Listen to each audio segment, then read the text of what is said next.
Okey, kita dah sebenarnya dah nak habis dah sebenarnya. Cepat kan? Okey. Baik. Untuk riwayat Khalaf. Okey, riwayat Khalaf ni dia macam nak kata susah tak susah. Tapi dia susah cara nak sebut tu. Sebut pada kalimah sirata tu. Sebab dia perlu menggunakan praktikal ismam. Nak menyebut keadaan kaedah ismam tu. Okey, jadi Khalaf dari riwayat Khalaf daripada qiraat Hamzah, dia ada beberapa perbezaan. Yang pertama iaitu pada ayat yang keempat, pada kalimah Maliki. Jadi riwayat Khalaf dia menghadapkan alif, ataupun dia membuang alif pada kalimah Maliki dengan menjadikan Maliki. Maliki yaumiddin. Okey. Dan seterusnya pada ayat yang ke-6.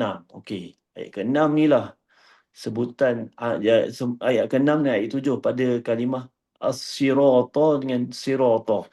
Kedua-dua ni bacaannya dengan kaedah ismam. Macam saya sebut, dia umpama nak ismam tu nak sebut tu umpama nak sebut huruf zai. Az-zira az-zirata az-zirata, memuncungkan mulut ketika nak sebut huruf zai.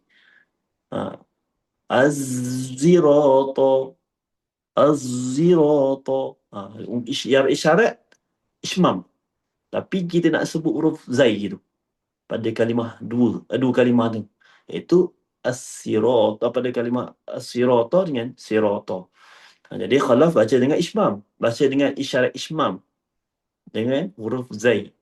Macam mana tu? Kalau kita zai tu kita biasa sebut zai kan. Tapi Khalaf dia baca zai tu dalam keadaan ismam. Az-zirata. Okey, kita tengok. Ihdinas ziratal mustaqim. Ihdinas ziratal mustaqim. Okey. Okey, dapat jadi itu isyarat ismam. Kalau Khalaf pada kalau sirata dengan dua sirata ni baca dengan ismam. Okey. Yang ayat yang ketujuh, siratal ladzina sirata. Jadi sama juga. Khalaf, riwayat Khalaf daripada qiraat Hamzah dibaca dengan ismam, memuncungkan mulut ketika nak sebut huruf zai. Zirata, zirata, zirata, ziratal ladzina an'amta. Okey. Dan kemudiannya pada yang terakhir pada kalimah alaihim. Sama juga, dua-dua alaihim. Jadi dia Khalaf membacakan dengan kalimah alaihim dengan menjadikan huruf alaihum, mendommahkan huruf ha ni, atau meletak dia membaca dengan ha tu dalam baris di hadapan alaihum. Jadi kedua-dua dia digantikan dengan alaihum, dibaca dengan alaihum. Okey, kita tengok ayat ke-7.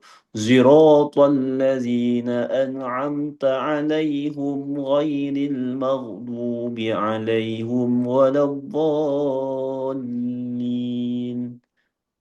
Okey. Jadi contoh kalau kita tak cukup nafas, kan? Contoh kita nak berhenti pada alaihim, pada kalimah ni alaihim ni.